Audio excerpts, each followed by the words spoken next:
1절부터 7절까지 말씀으로 주님의 뜻을 알고 살자, 주님의 뜻을 알고 살자, 이런 제목으로 말씀의 은혜를 나누고자 합니다.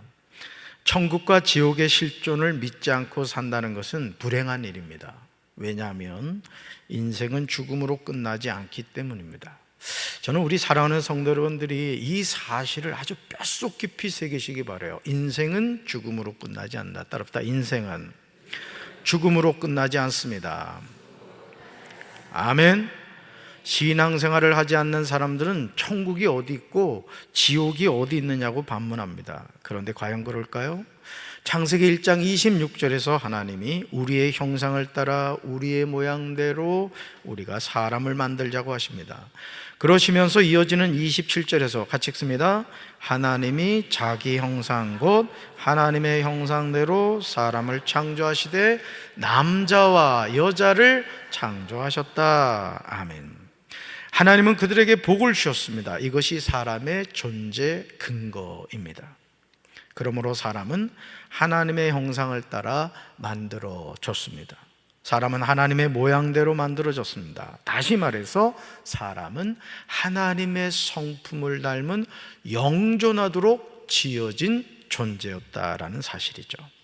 그러나 하나님의 말씀에 불순종하여 동산 중앙에 있는 선악을 알게 하는 나무의 열매를 따먹어서 죽게 된 거죠. 그러니까 하나님이 사람을 처음 만드셨을 때 사람은 어떤 존재였다? 영존하도록 지어진 존재였다는 거죠. 사람이 영생하도록 지어진 존재라는 근거는 창세기 2장 9절에 생명나무가 나오는 것을 보게 돼요. 생명나무.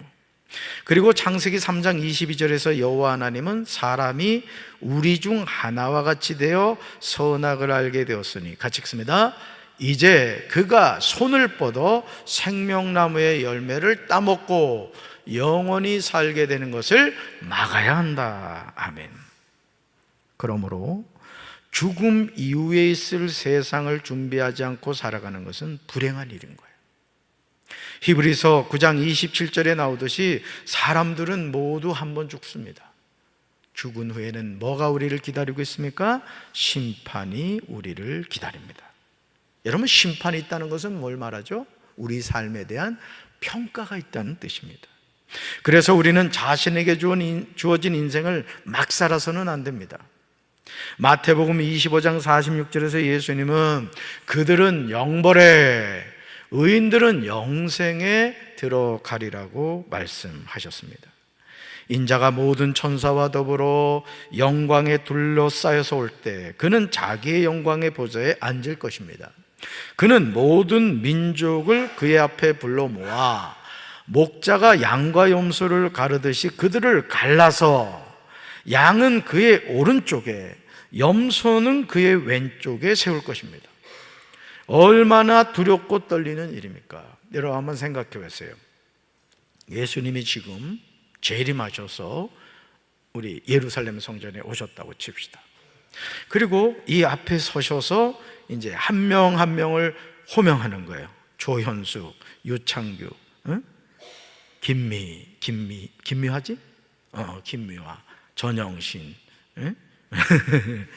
자 부르는데 다 오른쪽으로 가면 얼마나 좋겠어요. 근데 갑자기 박재진 왼쪽, 그럼 어떻게 되겠어요?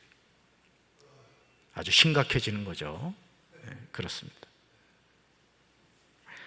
왼쪽에 있는 염소는요 어디에 들어가고요?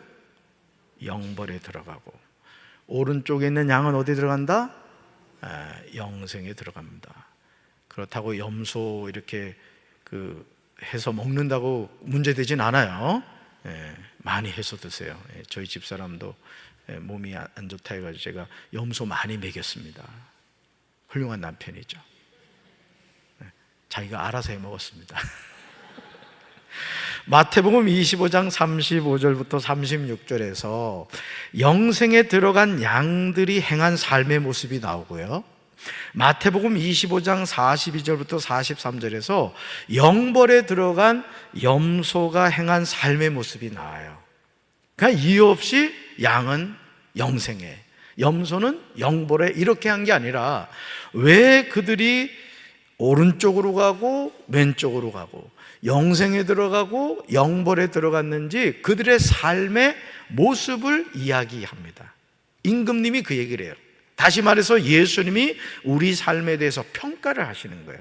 그래서 너는 영생에 들어가는 이유가 이래서 그렇고 너가 영벌에 들어가는 이유는 이렇다, 이제 그렇게 설명을 하시죠. 그런데요, 이들의 삶의 결과는 그들의 생각과 너무 달랐다는 거예요. 오른쪽 양들, 영생에 들어간 사람들에 대해서 임금님이, 다시 말해 예수님이 막 칭찬을 합니다. 그랬더니 이 사람들의 반응이 뭐냐? 주님, 저는 그런 적이 없는데요. 주님, 저는 그런 일을 한 적이 없어요. 이렇게 얘기를 합니다. 그때 주님이 설명하는 거예요. 너 가난한 자를 돌봐줬지, 감옥에 갇힌 사람들 찾아보았지, 그러면서 전혀 뜻밖의 그들의 삶의 행적을 칭찬하시는 거예요. 자, 왼쪽에 염소의 무리를 향해서 이제 말씀을 하십니다. 그러면서 막 얘기를 했더니 주님, 우리가 언제 그런 적이 있어요? 막 발뺌을 하는 거예요. 그러니까 여러분, 하나님을 속일 수 있어요, 없어요? 하나님을 속일 수 없습니다. 손으로 태양을 가릴 수 없듯이, 그러니까 우리 예수 믿는 사람은 잘 살아야 돼요. 아멘.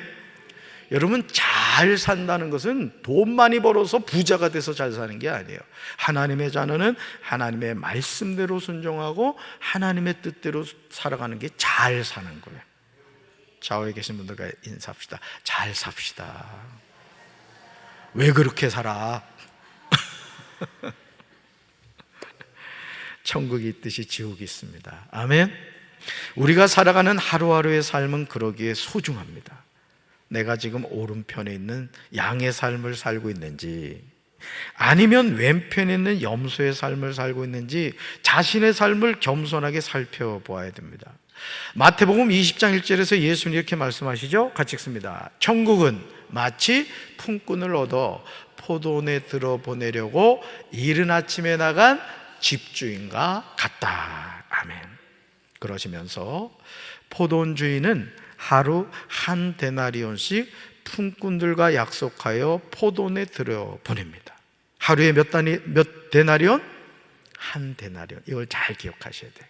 하루에 한 데나리온씩 품꾼들과 약속하여 포도원에 들여보내요.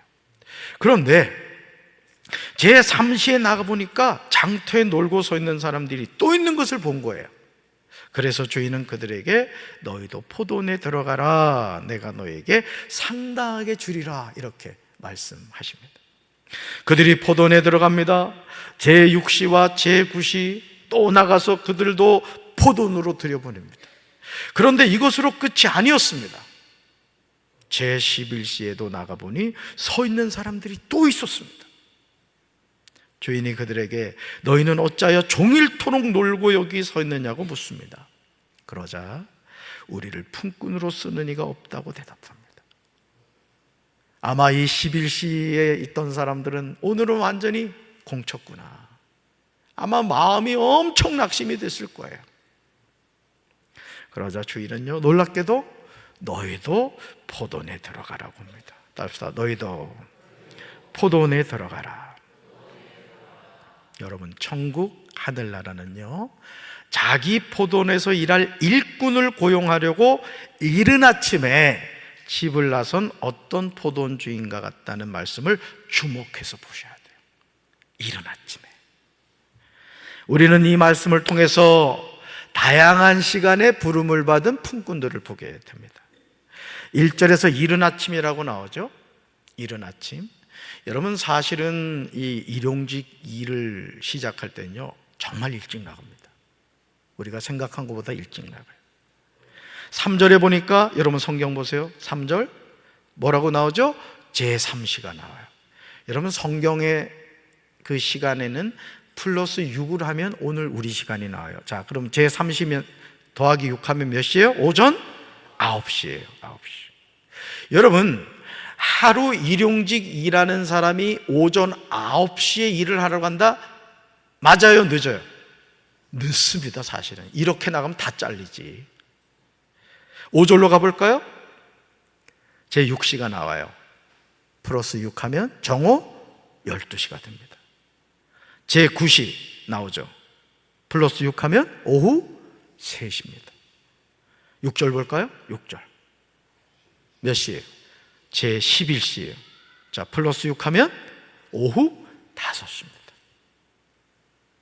마태복음 20장 8절에서 저녁이 되자 포도원 주인은 자기 관리인에게 이렇게 말하죠. 같이 읽습니다.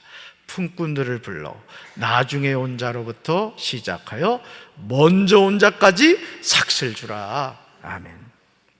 이제 모든 포도원 일이 오후 6시에 마쳤습니다.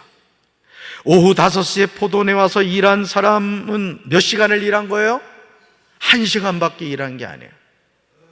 오후 3시는요, 이 초등학교 이제 수준이 나오는 거야. 3시간밖에 일하지 않았어. 정오는요, 정오 12시는 막 지금 긴장하고 있어요. 6시간이죠. 오전 9시는요 9시간이죠. 그리고 이른 아침을 오전 5시라고 하면 몇 시간 일한 거예요? 12시간을 일한 거예요. 마태복음 20장 2절에서 포도원 주인은 품꾼들과 하루 한 데나리온을 약속합니다. 그런데 놀랍게도 마태복음 20장 9절에서 제11시, 즉 오후 5시에 온 자들이 와서 몇 데나리온을 받아요? 한 데나리온을 받습니다. 여러분, 포도원 주인이 착각한 걸까요? 생각해 보세요. 아니, 오후 5시에 포도원에 들어와서 1시간을 일했는데 품값을 어떻게 줬다고요?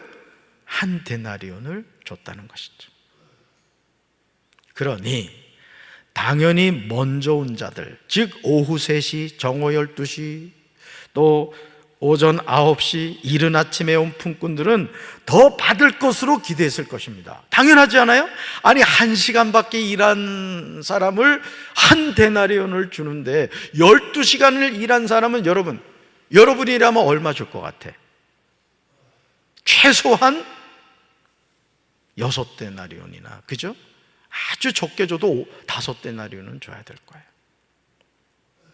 그러나 그들도 한 데나리온씩을 받았습니다.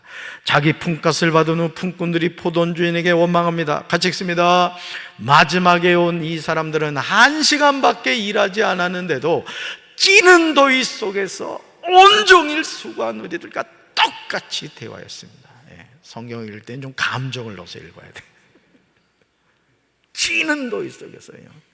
여러분, 더울 때 진짜 연세 드신 분들은 뜨거울 때 밭에 나가면 죽습니다. 일찍 천국 가실 분들만 나가야 돼. 근데 여러분 보세요. 찌는 더위 속에서 언제 부름받은 사람이에요? 이른 아침, 오전 9시, 정오 12시, 가장 뜨거울 때란 말이에요. 그래도 오후 3시쯤이면 그래도, 그죠? 해가 넘어갈 때니까 일할만 하죠. 사랑하는 성도 여러분, 먼저 온 자들이 하는 말에 공감이 돼요, 안 돼요? 너무너무 공감이 되지. 이른 아침부터 포도원에 들어가 종일 수고하며 더위를 견딘 사람들과 오후 5시에 와서 1시간 일한 포도원 품꾼들과 똑같은 품값을 준다면 어느 누가 원망하지 않겠습니까? 그러나 마태복음 20장 13절에서 포도원 주인은 원망하는 품꾼들에게 분명하게 말합니다. 우리가 정신을 차리고 들어야 할 내용이에요. 말씀 같이 읽습니다. 주인이 그 중에 한 사람에게 대답하여 이르되, 친구여, 내가 내게 잘못한 것이 없노라. 내가 나와 한 데나리온의 약속을 하지 아니하였느냐. 아멘. 여러분, 마태복음 20장 2절 보세요. 2절, 여러분 성경 보세요. 2절에서 포도원 주인은 품꾼들과 하루에 몇 데나리온을 약속합니까? 한 데나리온을 약속하고 포도원에 들여보냈습니다. 그런데 포도원 주인이 나중 온 이 사람들, 정확하게 오후 5시에 온 사람들과 오후 3시, 정오, 그리고 오전 9시에 온 사람들과 동일하게 품값을 줬다는 거예요. 한 데나리온 받게 되니까 어떻게 돼요? 원망하게 된 거죠.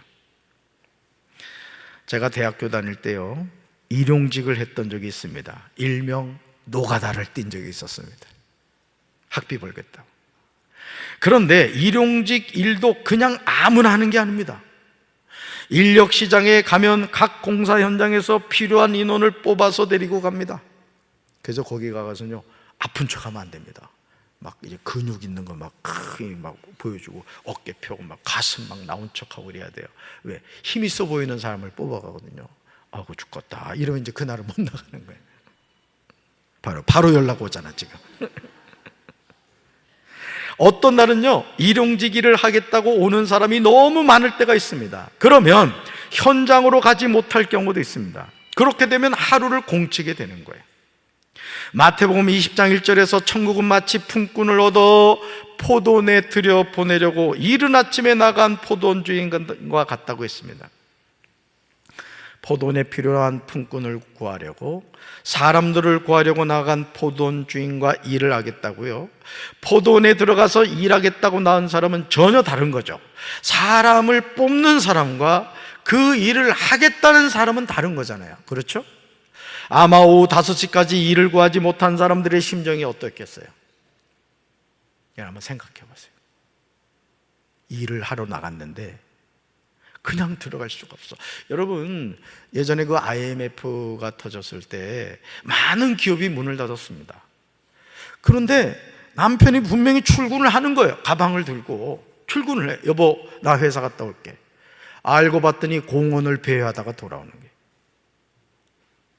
아내한테 얘기를 못한 거예요. 회사가 망했다고. 그런 남편들 많았잖아요. 그러니 오후 5시까지도 일용직을 못 얻은 그 품꾼들의 그 심정이 어떤 걸 한번 생각해 보라는 거죠. 아마 속이 바싹바싹 탔을 겁니다. 하루 일용할 양식을 얻어야 하는 사람도 있었을 거예요. 어떤 사람은 아이의 분유를 사야 하는 사람도 있었을 겁니다. 어떤 사람은 병원에 입원해 있는 가족의 병원비를 벌어야 하는 사람도 있었을 겁니다. 그런데 이제 오늘 공쳤다고 생각할 때 포도원 주인이 너희는 어찌하여 종일토록 놀고 여기 서 있느냐고 물었습니다. 여러분, 왜 놀고 섰죠?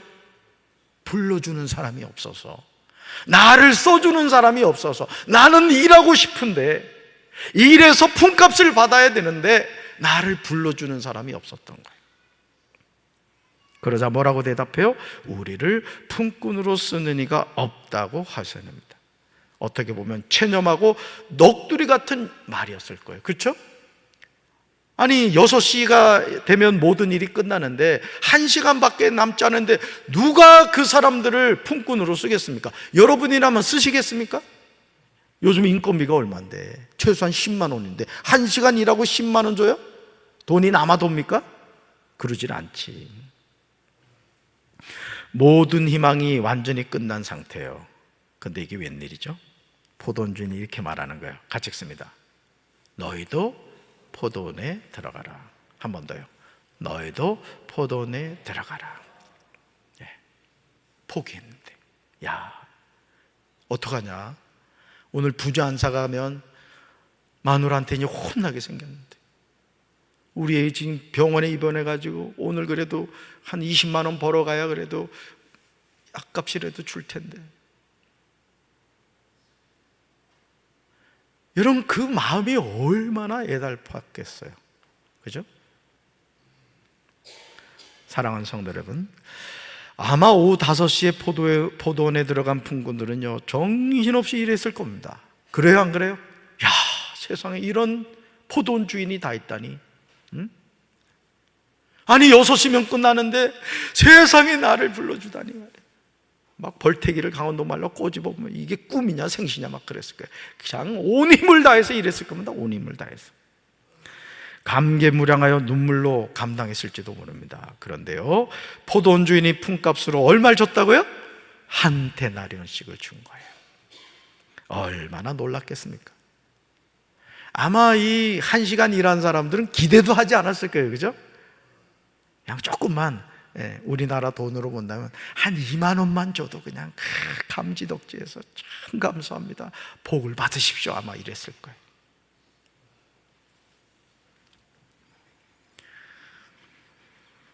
포도원 주인은요 이른 아침 품꾼들과 한 데나리온의 품값을 약속했습니다. 이걸 기억하셔야 돼요. 포도원 주인이 얼마를 약속했다고요? 한 데나리온. 포도원 주인이 정한 기준이에요. 그러므로 먼저 온 자들에게 한 데나리온을 주었다고 해서 잘못한 것은 아니라는 거죠. 왜냐하면 품꾼에게 품삯을 주는 사람은 포도원 주인이기 때문입니다. 그러므로 마태복음 20장 14절과 15절에서 포도원 주인은 원망하는 자들이 이렇게 말합니다. 같이 읽습니다. 내 것이나 가지고 가라. 나중 온 이 사람에게 너와 같이 주는 것이 내 뜻이니라. 내 것을 가지고 내 뜻대로 할 것이 아니냐. 내가 선함으로 내가 악하게 보느냐. 아멘. 내 것을나 가지고 가라. 이렇게 내 것이나 가지고 가라. 내 것을 가지고 내 뜻대로 할 것이 아니냐. 누구 마음이라는 거예요? 포도원 주인 마음이라는 거예요. 우리가 고백하는 신앙으로 말하면 하나님 마음이라는 거예요. 그래서 오늘 우리가요, 신앙생활을 할 때 항상 기억해야 될 것이 뭐냐면은 겟세마네 동산에서 예수님이 이제 내일 십자가를 져야 돼요. 죽어야 된다고요. 예수님도 인성을 가지신 분이기 때문에 죽고 싶지 않아요. 여러분 죽고 싶어요? 죽고 싶으면 목양실로 와. 내 죽여줄게. 죽고 싶은 사람 없다고요. 우리 어르신들 흔히 하는 말 가운데 아주 세계적인 거짓말이 뭐냐면 빨리 죽고 싶다. 이거 엄청난 거짓말입니다. 살 수 있다고 해봐요. 그냥 어떻게든 살려고 그러죠. 이 세상은요, 하나님 뜻대로요. 그래서 예수님이 겟세마네 동산에서 기도할 때 주님, 할 수만 있으면 이 잔을 내게서 옮겨주세요. 이렇게 기도해요. 그러나 내 원대로 마옵시고 아버지의 원대로 되기를 원합니다. 아멘. 오늘 우리가 살아가는 삶은 내 원대로 되는 것이 아니에요. 아버지의 원대로, 아버지의 뜻대로 되어야 될 줄로 믿습니다. 포도원 주인이 포도원 품꾼들에게 약속한 것은 한 데나리온입니다. 이른 아침 오전 9시, 정오 12시, 오후 3시, 오후 5시 온 사람에게 얼마를 주느냐는 품꾼이 아니라 포도원 주인이 알아서 할 일이라는 거예요. 하나님이 하나님의 것을 가지고 하나님의 뜻대로 하는 것에 관하여 원망하면 안 된다는 거예요. 그리고 우리가 기억해야 될 중요한 사실이 있습니다. 그게 뭐냐? 저와 여러분 모두는 오후 5시에 부름을 받은 품꾼들이라는 거예요. 원망하고 불평한 일이 있어요, 없어요? 없습니다. 막차 탄 거예요, 막차. 오늘 새벽에 제가 이제 승강기를 탔거든요. 그때 권사님이 가까스로 타신 거야. 조금만 늦게 오셨으면 천국 문이 닫힐 뻔했지 뭐야. 그러니까 여러분, 우리가 우리 주변의 사람들을 바라보면서 원망하고 불평할 일이 아니에요. 하나님, 나는 이른 아침부터 쎄 빠지게 고생했는데 저한테 해줄 게 뭐가 있어요? 얼마 약속하셨다고? 한 데나리. 그러니까 여러분, 고생과 수고가 다하여 우리가 하나님 나라에 섰을 때 하나님은 우리에게 정확한 상급을 주십니다. 저는 우리 사랑하는 성도 여러분들이 하나님이 주신 큰 상급 받게 되길 주님의 이름으로 축원합니다. 우리 같이 한번 읽어볼까요? 천국에 들어가는 사람은 나중된 자로서 먼저 되고 먼저 된 자로서 나중됩니다. 아멘. 천국에 들어가는 사람은 나중된 자로서 먼저 되고 먼저 된 자로서 나중됩니다. 자, 그러면 먼저 된 자는 그럼 손해냐? 제가 조금 이 생각이 저기 할 때 어떤 생각을 했냐면은, 하나님께 쓰임받는 주의 종들이 보니까 젊은 시절에 허랑방탕한 삶을 살았더라고요. 근데 저는 보시는 바와 같이 아주 모범적이었거든요. 물론 저희 가족들한테 물어보면 안 돼요, 저의 과거를. 그래가지고 제가 어떤 생각을 했냐면, 야, 하나님께 쓰임 받으려면 탕자가 돼야 되는구나 이런 생각을 한 적이 있어요. 맞아요, 틀려요? 틀린 말입니다. 여러분, 하나님이 부르신 그 자리에서 이른 아침에 불렀으면 더 감사하시고, 또 오후 5시에 부르심 받으셨으면 그것도 감사하고, 어느 시간에 부름 받았느냐, 그게 중요한 것이 아니에요. 나 같은 죄인을 주님이 불러주셔서 포도원 일꾼이 되게 하여 주셨다는 것, 그리고 상급 주시는 하나님이 계시다는 것, 여러분 그것을 믿고 감사하시기 바라요. 남을 향하여 누구는 어떻고 저쩌고 얘기할 필요 없어요. 천국에 들어가는 사람은 나중된 자로서 먼저 되고 먼저 된 자로서 나중. 먼저 되셨습니까? 더 열심히 하십시오. 그럼 승리하는 거예요. 나중 되셨습니까? 낙심하지 마시고 더 열심히 하시면 돼요. 하나님이 기억하시고 상급 주실 줄로 믿습니다. 가슴에 손 얹읍시다. 하나님 아버지, 이른 아침에 포도원에 들어가서 종일 더위와 싸웠던 품꾼과 오후 5시에 포도원에 들어가서 1시간밖에 일하지 않은 포도원 품꾼을 동일하게 한 데나리온을 주었습니다. 일찍부터 일했던 사람들이 포도원 주인을 원망했습니다. 주님, 우리는 이른 아침에 부름받은 포도원 품꾼이 아니라 오후 5시에 부름을 받은 포도원 품꾼입니다. 하나님이 우리에게 맡겨주신 사명이 무엇인가를 기억하고 우리가 열심을 다하여 충성하게 도와 주시옵소서. 한 데나리온을 주시는 아버지 하나님의 그 마음을 알고 우리 삶이 아니라 하나님이 허락하신 삶이고 내 뜻이 아니라 하나님의 뜻대로 되는 인생을 기억하며 겸손히 인생에 남은 때 부르심 받은 자리에서 열심을 다하여 충성하는 우리 성도들 되게 하여 주시옵소서. 이제는 우리 주 예수 그리스도의 크신 은혜와 하나님 아버지의 한없는 사랑과 성령님의 교통하심이 오후 5시에 부름을 받아 하나님의 사명을 최선을 다해서 감당하기 원하는 살아가는 주의 백성들을 위해 이제부터 영원토록 함께 하시기를 간절히 축원하옵나이다. 아멘.